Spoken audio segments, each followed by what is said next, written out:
Welcome dear friend. आज के इस वीडियो में हम बात करेंगे सीएजी के बारे में, भारत के नियंत्रक एवं महालेखा परीक्षक के बारे में। काफी इंपॉर्टेंट टॉपिक है सारी कॉम्पिटिटिव एग्जाम्स के लिहाज से, नॉट ओनली एमपीपीएससी, और उतना ही ये इजी भी है और इंटरेस्टिंग भी है। इसमें कठिन कुछ भी नहीं है, ना ही कोई कंफ्यूजन टाइप का है। कंफ्यूजन कहां का होगा? सीएजी और सीजीए से होता है वहां पे। तो यहीं से मैं शुरुआत करता हूं, इसके सारे इंपॉर्टेंट एस्पेक्ट देखेंगे और एमपीपीएससी प्रीलिम में अगर कुछ एडवांस लेवल के क्वेश्चन बनेंगे तो उनको भी अपन देखेंगे कि कहां से बनने की संभावना है, ताकि उससे पहले अपन उसको प्रिपेयर कर लें। चलिए दोस्तों स्टार्ट करते हैं। देखिए, जब अपन सीएजी को बहुत डिटेल से पढ़ लेंगे ना, तो अपने को हर चीज आ जाएगी। और अगर क्वेश्चन इस प्रकार से आ जाए कि वर्तमान के सीजीए कौन है, तो ऑप्शन ए गिरीश चंद्र मुर्मू अगर आप लगा के आ रहे हैं, तो यकीन मानिए आपने जिस प्रकार से अभी गलती करी ऐसे एग्जाम में मत करना, ठीक है ना। सीजीए और सीएजी दो अलग अलग पद है, ठीक है। हालांकि आप में से बहुत सारों को पता होगा, लेकिन जो कुछ स्टूडेंट ऐसे भी जिनको जल्दबाजी में अंतर नहीं पता रहेगा, तब तक आप निशान लगा चुके रहोगे, ठीक है। स्टार्ट करते पहले ये कंफ्यूजन वाला पार्ट पहले कवर कर लेते हैं। ये मुश्किल से 30 सेकंड का, उसके बाद सीएजी को देखिए। देखिए दोस्तों, सीएजी से रिलेट मिलती जुलती एक पोस्ट और होती है, उसका नाम होता है सीजीए, कंट्रोलर, नॉट कंट्रोलर, ध्यान रखिए, controller general of India, CGA. तो वर्तमान में यह पद जो है, इस पद पर ICAS, Indian civil account services की महिला ऑफिसर है, 1986 बैच की है वो, सोमा राय वर्मन। सोमा राय वर्मन वर्तमान में सीजीए है। यह वित्त मंत्रालय के अधीन संस्था ये काम करती है, संवैधानिक नहीं है, वित्त भारत सरकार के वित्त मंत्रालय के अधीन आती है, ठीक है। सोमा राय वर्मन आईसीएएस सर्विस से आती है, वर्तमान में सीजीए है, ठीक है। यहां से बिल्कुल कंफ्यूज मत हो जाए। सीजीए मतलब कि कंट्रोलर जनरल ऑफ अकाउंट, ठीक है, CGA controller general of account. अब बात करते हैं सीएजी की, जो मेन अपना टॉपिक था। चलिए देखिए, इसको सीएजी को पढ़ने से पहले अपन थोड़ा हिस्टोरिकल इंपॉर्टेंस देखते हैं, कहां से इसकी शुरुआत होती है और फिर अपने संविधान में कहां से इसको जोड़ा गया है, बाकी सारा चीजें देखते हैं। तो 1857 क्रांति के बाद भारत शासन अधिनियम आता है 1858 में। वहीं से इससे या इसके कामों से मिलती जुलती संस्था का निर्माण होता है, जिसको महालेखाकार का कार्यालय बोलते हैं, महालेखाकार बोलते हैं, ठीक है ना। 1858 के मतलब एक्ट से फिर वर्तमान की जो संस्था काम कर रही है, इसकी हिस्टोरिकल इंपॉर्टेंस है, इसकी हिस्ट्री यहां से शुरुआत होती है, भारत शासन अधिनियम 1919 से। वहीं पर दो संस्थाएं बनती है, यूपीएससी जो थोड़ा देर बाद पढ़ेंगे, और एक है सीएजी।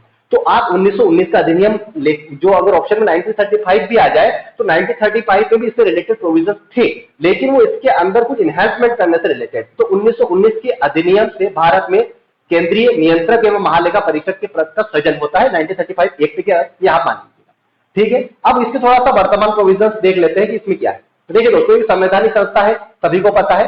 संवैधानिक संस्थाओं में आर्टिकल 148 से 151 तक के बीच में इसके सारे प्रोविजंस दिए गए हैं। चार ही प्रोविजन थे भाई, नियुक्ति कौन करता है, फिर इसके बाद कार्य शक्तियां कितनी है, फिर ये कैसे अकाउंटिंग का कार्य करता है, ऑडिटिंग का कार्य करता है, फिर रिपोर्ट किसको देता है। तो इसी में चार आर्टिकल थे। लेकिन अगर यहाँ पर सरफेस लेवल के क्वेश्चन आते हैं कि भाई नियुक्ति कौन करता है, पदावधि कितनी होती है, तो मुझे लगता है कि आप लोगों को गलत करेगा, सभी सरल। लेकिन अगर थोड़ा सा भी इंटर पूछने लगा, मान के चलो कि भाई इसके शपथ संबंधी प्रावधान किस अनुच्छेद में किए गए हैं, या इसकी हटाने की प्रक्रिया किस अनुच्छेद में है, तो थोड़ा सा कंफ्यूज होगा। तो देखो, सिंपल चार ही आर्टिकल है, उसी में से पढ़ लेंगे अपन, कोई कठिन नहीं है। मैंने पहले बताया ना कि कठिन नहीं है, बस थोड़ा ध्यान देने की जरूरत है। तो अब इसके अंदर फिर वर्तमान प्रोविजन देख लेते हैं कि इसकी जो स्थापना होती है 1919 के अधिनियम के तहत होती है। इसकी थोड़ी हिस्ट्री देखेंगे तो प्रथम भारत की जो नियंत्रक महालेखा परीक्षक थे वो नरहरि राव थे। प्रथम अगर पूछे तो नरहरि राव थे। 14वें नंबर के जो है, यानी कि वर्तमान में 14 जो पोजीशन पे 14 नंबर के, वो है गिरीश चंद्र मुर्मू, जो वर्तमान में है। मतलब आज अगर तारीख मई के महीने में जो वीडियो शूट कर रहा हूं, मई 2021 में, अगर आप एग्जाम दे रहे हैं तो उस समय जरूर देख लीजिएगा चेंजेस हुए हैं कि नहीं हुए। जैसे आप चैनल सब्सक्राइब करेंगे तो मैं आपको रिलेटेड वीडियो या आपको सूचना जरूर प्रोवाइड करवाता रहूंगा। ओके, तो वर्तमान में गिरीश चंद्र मुर्मू हो गए। अब देखिए, गिरीश चंद्र मुर्मू को अपॉइंट करने के लिए योग्यता क्या थी। तो संविधान में सीएजी के पद के लिए कहीं पर भी कोई योग्यता नहीं लिखी गई, ठीक है ना। अगर ऐसा पूछे सीएजी की योग्यता संबंधी प्रावधान कहां किए गए हैं, योग्यता क्या होती है, तो कोई इसकी योग्यता संविधान में नहीं लिखी गई। उम्र संबंधी जरूर प्रावधान है, तो ये 63 साल से अधिक का नहीं होना चाहिए, ठीक है ना, क्योंकि वही 6 साल 63 साल है, तो उससे अधिक का नहीं होना चाहिए। बाकी योग्यता नहीं लिखी गई। तो अब इसकी आगे की बात करते हैं कि इसकी शुरुआत कैसे होती है पोस्टिंग की, उसके बाद आगे। तो देखिए, राष्ट्रपति इसको नियुक्त करता है। आर्टिकल 148 से 151 तक इसके सारे प्रोविजन थे। इनको प्रोविजन को मैं बहुत अच्छे तरीके समझाऊंगा। ये थोड़ा एडवांस लेवल के जाएंगे, लेकिन कुछ स्टूडेंट ऐसे भी होंगे जिनको एमपीपीएससी एग्जाम नहीं देना, वो भी वीडियो देख रहे हैं, तो पहले मैं वो सारे कवर करूंगा, फिर एमपीपीएससी स्पेशल वाला जो पोर्शन है 3 या 4 मिनट में वो कवर कर दूंगा। तो अब जो देखते हैं कि भाई राष्ट्रपति नियुक्त करता है, लेकिन राष्ट्रपति की नियुक्ति का ये विवेकाधीन शक्ति नहीं, मतलब राष्ट्रपति जिसे चाहे उसे नियुक्त नहीं कर सकता, ठीक है ना। तो अब नियुक्ति करने के लिए बोलेगा कौन, राष्ट्रपति, उसको बोलते हैं नामांकनकर्ता अधिकारी, ठीक है ना। एक अपॉइंटिंग अथॉरिटी होती है जो कि प्रेसिडेंट ऑफ इंडिया हो गए, एक होता है इसका मतलब नामांकन करना, नॉमिनेशन कौन करेगा, तो नामांकन करता है मतलब अगर केंद्र सरकार ऑप्शन आ जाए, और अगर ऑप्शन कोई नहीं आता केंद्र सरकार लगाना, और अगर प्रधानमंत्री आ जाए तो एक्चुअल बात सही वो होगी कि प्रधानमंत्री नामांकन करता अधिकारी या नामांकन करता होता है। प्रधानमंत्री अपनी कैबिनेट के रिकमेंडेशन में प्रधानमंत्री राष्ट्रपति को बताता है कि इन महोदय को सीएजी के पद की शपथ दिलाई जाए, इनको नियुक्त किया जाए, तो राष्ट्रपति शपथ दिलाता है। इनका कार्यकाल जो होता है वो 6 साल और 65 साल, मतलब दोनों में से जो भी पहले हो तब तक कार्यकाल होता है इनका। बाकी इनकी नियुक्ति से संबंधित इनको हटाने की प्रक्रिया भी राष्ट्रपति के पास है। नियुक्ति कौन करेगा, हटाएगा कौन, दोनों राष्ट्रपति हटाएगा। अब हटाने की प्रक्रिया क्या है, तो यह जरूर ध्यान रखिए महाभियोग जैसी प्रक्रिया है, ना कि महाभियोग है। मतलब इनको कैसे हटाए जाएंगे, उसी रीति से हटाया जाएगा जिस रीति से उच्चतम न्यायालय के न्यायाधीश को हटाया जाता है, ठीक है। यह महाभियोग नहीं है, ध्यान रखिएगा, उच्चतम न्यायालय के न्यायाधीशों को हटाने जैसी प्रक्रिया से इनको हटाएंगे। और कौन सी प्रक्रिया है, वो 2 चीजें, साबित कदाचार और असमर्थता के आधार पर। अब इसकी पूरी डिटेल आएगी, साबित कदाचार क्या होता है, असमर्थता क्या होती है। तो ये राष्ट्रपति जब इसके ऊपर आरोप लगते हैं तो राष्ट्रपति सुप्रीम कोर्ट से जांच करवाए, और सुप्रीम कोर्ट सो मोटो डिसीजन नहीं लेता है कि भाई ये साबित कदाचार या असमर्थता श्रेणी में आता है कि नहीं आता। मतलब राष्ट्रपति के आदेश पे सर्वोच्च न्यायालय जांच करता है, और जांच करने के उपरांत राष्ट्रपति को रिपोर्ट देता है, तब उस रिपोर्ट के आधार पर राष्ट्रपति इनको हटाता है। मतलब साबित कदाचार और असमर्थता की जो प्रोविजन थे वो इससे रिलेटेड, ठीक है। अब इसके बाद आगे देखेंगे इसके अंदर और क्या क्या प्रोविजन है। तो 148 और 151 में तो मैं डिटेल बता ही दूंगा, पहले इसको इन शॉर्ट देख लेते हैं। 148 में आप जितने भी रिलेटेड प्रोविजन, मतलब इसकी नियुक्ति करना, इसको हटाना, कितनी पदावधि रहेगी वगैरह, यह सब 48 में। 49 में इसकी ड्यूटीज बताई गई, मतलब कार्य या शक्तियां। अगर पूछे कि भाई सीएजी की कार्य संबंधी प्रावधान किस अनुच्छेद में है, तो अनुच्छेद 149 आएगा। उसके बाद 150 में इसके अंदर है कि इसकी अकाउंटिंग या ऑडिट करने की विधियां, मतलब कि फॉर्म क्या रहेंगे, फॉर्मेट क्या रहेगा। मतलब कि जैसे कि अगर आप सर्विस में जाएंगे एमबीपीएस सिलेक्ट होकर के, तो आप एक ट्रेजरी वर्क करती है हर डिस्ट्रिक्ट में, तो वहां पर सभी के मेजर हेड होते हैं, माइनर हेड होती है, पूरे इंडिया में एक जैसे चलते हैं। तो ये होगा अकाउंटिंग की फॉर्मेट कौन तय करता है, तो ये 150 में लिखा हुआ है कि सारे फॉर्मेट सीएजी की सलाह पर राष्ट्रपति रिकमेंड करता है, और सीएजी ही बताता है कि पूरे इंडिया में अकाउंटिंग का फॉर्मेट ये है, ठीक है। जिस प्रकार से एमपीपीएस का फॉर्म भरते हैं तो सभी एक ही फॉर्म भरते हैं, नेम, फिर उसका मिडिल नेम, सर नेम, तो एक ही जैसा ही फॉर्मेट पूरे एमपी में वर्क करेगा। उसी प्रकार से जो भी सरकार के जहां जहां पैसा लगा है, मतलब पब्लिक का फंड है, पब्लिक का अमाउंट जहां जहां भी व्यय हो रहा है, तो उसका एक फॉर्मेट रहेगा कि आप उस फॉर्मेट में ही सब चीजें दर्ज करो, ताकि ऑडिट करते समय आसानी, ठीक है। ये 150 में हो गया, मतलब कि लेखांकन करने का तरीका, ऑडिट करने के फॉर्मेट क्या हो। और आखिरी आ जाता है 151, इसमें रिपोर्ट आई, ठीक है। तो चारों रिपोर्ट किसको, अगर वह मतलब केंद्र सरकार के संबंध कार्यालय की ऑडिट कर रहा है तो राष्ट्रपति को देगा। ध्यान रखिएगा, राष्ट्रपति को देगा, ना कि संसद को देगा। राष्ट्रपति को रिपोर्ट सबमिट करेगा और राज्यों के मामले में राज्यपाल को देगा। तो कभी ऐसा क्वेश्चन भी आता है कि सीएजी अपनी रिपोर्ट किसको सबमिट करेगा, तो हमेशा ध्यान रखिएगा कि अगर राज्य सरकार का संबंधित मामला है तो राज्यपाल को, और अगर केंद्र के संबंधित मामला होगा तो राष्ट्रपति को। सीएजी की रिपोर्ट को सदन के पटल पे कौन रखवाएगा, राष्ट्रपति रखवाएगा। सदन के पटल पे सारी विचार विमर्श होने के पश्चात वो रिपोर्ट जाएगी पीएसी के पास, मतलब लोक लेखा समिति, पब्लिक ऑडिट कमेटी के पास। इसी कारण से पब्लिक ऑडिट कमेटी जब पढ़ते हो तो आप वहां पढ़ते हैं कि नियंत्रक महालेखा परिषद यानी सीएजी को पब्लिक ऑडिट कमेटी का मित्र, सलाहकार, गाइड आदि की भूमिका दी जाए, ठीक है। ये सारे इंपॉर्टेंट पॉइंट है इसके अंदर। अभी तक तो कठिन कुछ भी लगा होगा आपको, इसके अंदर कुछ और देखते हैं। देखिए, सीएजी को भारत की संचित निधि से, जो आर्टिकल 366 में अपन पढ़ते हैं, भारत की संचित निधि और या आकस्मिक निधि, 2 प्रकार की निधियां होती है, मैं आगे पढ़ाऊंगा आपको। तो संचित निधि से कितनी मात्रा में धन निकाला जाए, इस पे सीएजी का कोई नियंत्रण नहीं होता, ठीक है ना। सीएजी का इस पे कोई नियंत्रण नहीं होता है। हाँ, वो धन निकालने के पश्चात जो व्यय हो जाता है, अब वो व्यय नियमानुसार हुआ कि नहीं हुआ, उसके बाद सीएजी काम स्टार्ट होता है। तो इसी कारण से कभी कभी पर्यावरण रूप में सीएजी की रिपोर्ट को पोस्टमार्टम रिपोर्ट बोलते हैं। देखिए, पोस्टमार्टम रिपोर्ट में क्या है, भाई आदमी तो मर गया ना, उसके बाद रिपोर्ट से पता चल जाएगा उसने क्या किया था, उसको क्या नहीं करना चाहिए था वगैरह वगैरह, लेकिन होता कुछ नहीं, वो आदमी जिंदा नहीं हो जाता, मतलब सारे काम होने के पश्चात पोस्टमार्टम होता है। उसी प्रकार से सीएजी की जब रिपोर्ट आती है ना, तो यही मतलब पोस्टमार्टम रिपोर्ट टाइप की हो जाती है कि सारे कार्य करने के बाद की रिपोर्ट आती है, ठीक है ना। तो इसीलिए इसको पोस्टमार्टम रिपोर्ट भी बोलते हैं। सीएजी की जो है सारे काम होने के बाद, संचित निधि से व्यय होने पर ऐसा कोई नियंत्रण नहीं होता है, वो सारा सरकार जितना चाहे उतना व्यय करेगी। अब व्यय सही हुआ है गलत हुआ है वो इसकी रिपोर्ट में सामने आएगा। ठीक है, तो ये इसके मतलब क्वेश्चन आ जाए कभी कि संचित निधि से व्यय का नियंत्रण होता नहीं होता, कोई नियंत्रण नहीं होता संचित निधि से व्यय पे।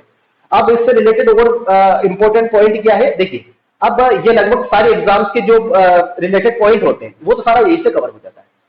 अब एमपी की एग्जाम में ऐसा है कि भाई एक बार एमपीपीएससी में पूछ भी लिया था कि जो सीएजी होता है वो हर राज्यों में एक एजी की नियुक्ति करते हैं, ठीक है ना। सीएजी वो जो एजी होते हैं वो सीएजी के बिहाफ पे काम करते हैं, हर राज्यों में होते हैं। तो मध्य प्रदेश में भी है, मध्य प्रदेश में उनका जो कार्यालय है वो ग्वालियर में। और अगर आप ये पूछे कि भाई मध्य प्रदेश के मतलब इसको बोलते हैं राज्य महालेखाकार का कार्यालय, ठीक है ना, महालेखाकार का कार्यालय, नियंत्रक का महालेखाकार नहीं, केवल महालेखाकार का कार्यालय वो ग्वालियर में है मध्य प्रदेश स्टेट के लिए। और एक उप कार्यालय है, अगर उप महालेखाकार का उप कार्यालय या उप महालेखाकार कार्यालय एक भोपाल में, तो ध्यान रखिएगा महालेखाकार कार्यालय पूछे तो ग्वालियर, तो अगर डिप्यूटी शब्द आ जाए या उप महालेखाकार का कार्यालय पूछे तो वो भोपाल में हो जाएगा। तो ठीक है, इससे रिलेटेड जो इंपॉर्टेंट पॉइंट थे वो यहीं पर हो गए, ये एमपी से रिलेटेड भी हो गया। अब इसके कुछ पॉइंट वो देखते हैं जो कि थोड़ा डीपली है, और एमपीपीएससी प्रीलिम के अगर वहां से क्वेश्चन आ गए और ध्यान नहीं दिया तो यहां मामला बिगड़ सकता है। अब देखिए इन्हीं आर्टिकल को थोड़ा डिटेल पढ़ते हैं। आर्टिकल 148 से 151 तक इसके प्रोविजंस किए गए हैं, बाकी तो सारा वो का वही है जो उन्होंने पढ़ लिया है। इससे कार्य क्या है, तो कार्य में आप देखिए अभी प्रीलिम में तो लिखना नहीं है ना, तो आप कार्य में इस प्रकार देखिए कि जहां जहां सरकार का पैसा लगा, केंद्र सरकार का पैसा लगा या राज्य सरकार का पैसा लगा, जहां जहां सरकार का पैसा लगा वहां पे उस पैसे के ऊपर वो सही तरीकों से खर्च हुआ कि नहीं, वही मेनली 3 चीजें देखता है जो ऑडिटिंग की रिपोर्ट होती है, ऑडिट करते हैं सीएजी, वो 3 चीजें देखते हैं।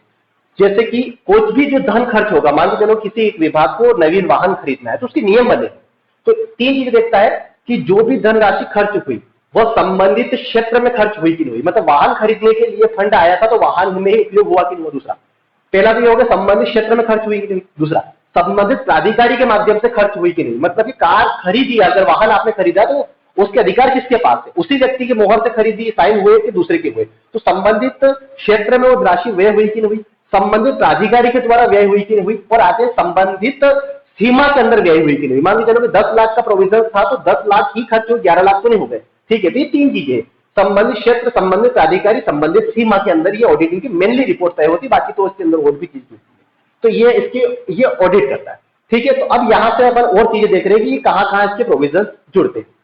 तो संवैधानिक प्रावधान है, राष्ट्रपति नियुक्ति करता है, राष्ट्रपति ही इसको शपथ दिलाता है, राष्ट्रपति की तरफ से कोई दूसरा व्यक्ति भी इसको शपथ दिला सकता है, ये भी संविधान में लिखा है। तो अपन बात करते हैं इसके चारों आर्टिकल थोड़ा सा डीपली देखने की, ठीक है। देखिए भाग 5 अपन पढ़ते हैं, संघ की कार्यपालिका। तो अगर पूछे, सबको पता है कि आर्टिकल 148 से 151 तक सीएजी से संबंधित प्रावधान है। अब ये पूछे कि यह किस भाग में है, भाग 5, ठीक है। भाग 5 क्या है, संघ कार्यपालिका। संघ कार्यपालिका अपन देखते हैं आर्टिकल 52 से स्टार्ट होता है, 151 तक रहता है, राष्ट्रपति से 151 लास्ट आर्टिकल रहता है। अब इस आर्टिकल में भी भाग 5 में भी अलग अलग अध्याय है, तो भाग 5 में अध्याय भी अलग अलग है। तो अध्याय नंबर 5 वो शुरुआत होती है आर्टिकल 148 से लगा करके। तो कभी पूछे कि भाग 5 है कि अध्याय 5 है, तो अध्याय भी 5 ही है, कंफ्यूजन होने की जरूरत ही नहीं इसके अंदर। तो भाग 5 में 5 अध्याय है। भाग 5 आर्टिकल 52 से शुरू होता है, 151 तक रहता है, उसके अंदर अलग अलग भाग है। तो भाग 5 या अध्याय 5 दोनों एक मतलब दोनों में आता है। तो भाग 5 आर्टिकल 52 से 151 तक है, और अध्याय 5 148 से 151 तक, जिसमें केवल सीएजी कवर होता है। तो अध्याय भी बता दिया मैंने, भाग बता दिया। अब क्या है भाग 5 में, यानी कि भाग 5 या अध्याय 5 का जो आर्टिकल है 148, ये काफी इंपॉर्टेंट है, काफी डिटेल भी है। 148 आर्टिकल में ही जितने भी रिलेटेड आप देखेंगे कि राष्ट्रपति एक नियंत्रक एवं महालेखा परीक्षक की नियुक्ति करता है, ठीक है। अब नियुक्ति का परामर्श कौन देगा, मतलब नामांकन कौन करेगा, मैंने पहले बता दिया था कि भारत के प्रधानमंत्री नामांकन करते हैं और नियुक्ति राष्ट्रपति करते हैं। तो नियुक्ति करने का अधिकार राष्ट्रपति को है, हटाने का अधिकार भी राष्ट्रपति को है। मैंने प्रक्रिया बताती, साबित कदाचार सम्मतता के आधार पर उसके अंदर क्या है। अब इसकी सेवा शर्तें कैसी रहेगी, वेतन वगैरह कितना रहेगा। वेतन अभी जैसे कि उच्चतम न्यायालय के न्यायाधीशों के समान इसका वेतन मिलता है, करीब वो मैं कंफर्म नहीं हूं, आप देख लेना एक बार, बस सिंपल है, मेरे हिसाब से 2.5 लाख रुपए प्रति महीना है, ठीक है। लेकिन फिर भी कंफर्म नहीं हूं, मैं आपको बता रहा हूं, आप एक बार इसको जरूर देख लेना, मैं डिस्क्रिप्शन बॉक्स में दे दूंगा इसको, ठीक है। तो उच्चतम न्यायालय के न्यायाधीशों के समान इसका वेतन होता है। अब एक प्रोविजन होता है इसके अंदर शपथ जो ग्रहण करते हैं, अपन ने अनुसूचियां पढ़ी तो अनुसूचित 3 के अंदर बताया है कि महत्वपूर्ण पदों की शपथ, और अनुसूचित 2 में वेतन। तो अनुसूचित 2 के अनुसार ही इसके सारे प्रोविजंस रहेंगे। अब कभी कभी आपने पढ़ा होगा कि एक बार नियुक्ति के पश्चात इनके वेतन, भत्ते एवं सेवा शर्तों में परिवर्तन नहीं किया जा सकता। दोस्तों ये ध्यान रखना, यहाँ पर बिल्कुल परिवर्तन किया जा सकता है। परिवर्तन होता ही है कि भाई जो सेवा शर्तें, जो इनको सैलरी दी जाती है, हर साल एक इंक्रीमेंट लगता है कि नहीं लगता सैलरी, परिवर्तन तो हो गया ना। और आबकारी परिवर्तन नहीं किया जाएगा, मतलब उनकी सैलरी कम नहीं की जाएगी, जो सुविधा दी गई वो कम नहीं किया जाएगा, वृद्धि की जा सकती है। तो बिल्कुल ध्यान रखें, यहाँ पे ऐसा नहीं कि मतलब परिवर्तन नहीं किया जा सकता, बिल्कुल परिवर्तन किया जा सकता है। और आबकारी परिवर्तन नहीं किया जा सकता नियुक्ति होने के पश्चात। अब इसके अंदर ये आर्टिकल 148 के ए में है। बी के अंदर मैं आपको पढ़ के बताता हूँ, इसके अंदर काफी डिटेल आपको बस ध्यान रखना है, क्योंकि लिखना नहीं एग्जाम में। तो जितने भी बारीक बारीक चीजें आ रही है ना, नियुक्ति, पदावधि, वेतन, पेंशन, भत्ते, ये सारे 148 लगा देना। अब गड़बड़ कहां होगी थोड़ा सा, कि 148 के 6 सब क्लॉज है। अब 148 A B C D E F यहां तक से 6, 1 2 3 4 5 6 तक है, सारा नहीं रखना है। मैं एक में मैं आपको क्वेश्चन करूंगा, अगर आप में से कुछ जो आप फ्रेंड मेंस दे रहे हैं या दूसरी पोस्ट पे है, वो मेरे को जरूर सजेस्ट करना कि ऐसा क्यों है, मैं आगे पूछूंगा आपसे।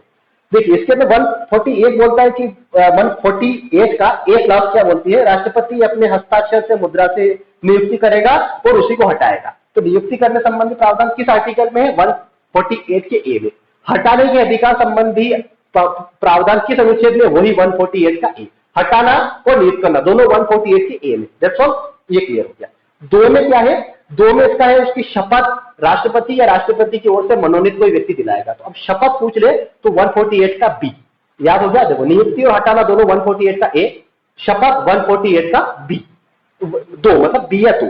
फिर 3 में क्या है कि इसके जो अलाभकारी परिवर्तन नहीं किया जा सकता है, ठीक है ना। मतलब एक बार नियुक्ति होने के पश्चात इसकी सेवा शर्तों में जो कि राष्ट्रपति निहित करेंगे तो आपको ये सुविधाएं मिलेगी, ये इंक्रीमेंट मिलेंगे, ये तब वेतन मिलेगा वगैरह वगैरह, उसमें अलाभकारी परिवर्तन नहीं किया जा सकता है। तो सेवा शर्तों में अलाभकारी परिवर्तन नहीं किया जा सकता, ये हो गया 3।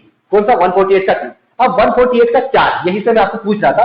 148 की 4 में लिखा है कि कोई भी जो व्यक्ति जो एक बार भारत का नियंत्रक में महालेखा परीक्षक हो गया, वह केंद्र सरकार के अधीन मतलब भारत सरकार के अधीन कहीं पर भी लाभ का पद धारण नहीं करेगा, भारत सरकार के अधीन नियोजन का पात्र नहीं होगा। मतलब जहां भारत सरकार सैलरी देती है वहां नियोजन का पात्र नहीं होगा। मैं इसको एक बार पढ़ के सुनाता हूं, आप देखिए। नियंत्रक एवं महालेखा परीक्षक अपने पद पर न रह जाने के पश्चात भारत सरकार के या किसी राज्य सरकार के अधीन किसी और पद की नियुक्ति का पात्र नहीं होगा। ठीक है, सभी जानते हैं। अब यहां देखिए, ये वर्तमान में बैंक बोर्ड ब्यूरो एक संस्था है जिसके चेयरमैन वर्तमान में कौन है, विनोद राय। और विनोद राय भारत के नियंत्रक महालेखा परिषद रह चुके हैं और काफी प्रसिद्ध मतलब रहे। जो आपने देखा होगा 2G स्पेक्ट्रम घोटाला वगैरह वगैरह, वो CAG की रिपोर्ट को आधार बनाया था मीडिया वगैरह में, तो ये उस समय विनोद राय थे। अब विनोद राय भारत के नियंत्रक महालेखा परिषद रह चुके हैं। संवैधानिक प्रावधान ये बोलता है 148 का 4 की एक बार ड्यूटी के पश्चात नहीं रहेंगे। तो ऐसा क्यों है? ओके, अब देखते हैं इसका पॉइंट नंबर 5, जिसके अंदर ऐसा है कि इसकी जो प्रशासनिक शक्तियां हैं वह राष्ट्रपति ही निर्धारित करता है। संसद या संविधान में तो दिया ही है, लेकिन संविधान के अंदर अगर कुछ चेंजेस करना रहे, कुछ जो समय के अकॉर्डिंग कुछ नए नए चीजें जोड़नी रहे, तो नियंत्रक एवं महालेखा परीक्षक के परामर्श के पश्चात राष्ट्रपति करता है। इसकी मतलब जो प्रशासनिक शक्तियों के अंदर जो भी निर्धारण होता है राष्ट्रपति करता है। तो 6वें नंबर में लिखा है कि नियंत्रक एवं महालेखा परीक्षक का वेतन, भत्ता, पेंशन और उसके पूरे कार्यालय का जो खर्चा है वह भारतीय संचय निधि से दिया जाएगा। ये आ गया 148 के 6 प्रोविजन अपने देखिए। एक बार मैं क्विक रिवीजन करवा रहा हूं 148 को देखिए।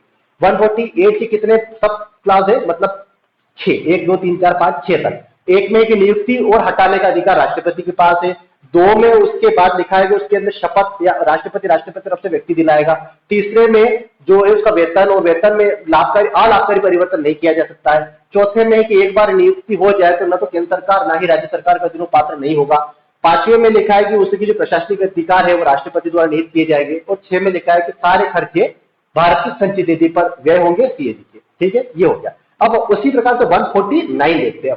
149 में इसकी कार्य एवं शक्तियां हैं। कभी पूछे कि CAG की कार्य शक्तियों संबंधी प्रावधान कहां किए गए, तो आर्टिकल 149 में। कार्य तो देखिए आप जहां जहां भारत सरकार का पैसा लगा है वहां पर CAG अपने ऑडिट करता है, अपने ऑडिट रिपोर्ट बनाता है। ठीक है, तो ये तो कार्य हो गए। जहां जहां भारत सरकार का पैसा लगा, चाहे कंपनी हो, चाहे निगम हो, चाहे वह कोई सरकार का विभाग हो, सभी जगह। ठीक है, राज्य सरकार के लेखाओं के भी CAG जांच करता है, वो आगे बताऊंगा मैं। लेकिन दोनों में, चाहे केंद्र सरकार का चाहे राज्य सरकार का, दोनों जगह ये काम करता है। जो मैंने आपको MT वाले प्रोविजन में बताया ना कि भाई राज्यों के संदर्भ में AG के माध्यम से काम करवाता है।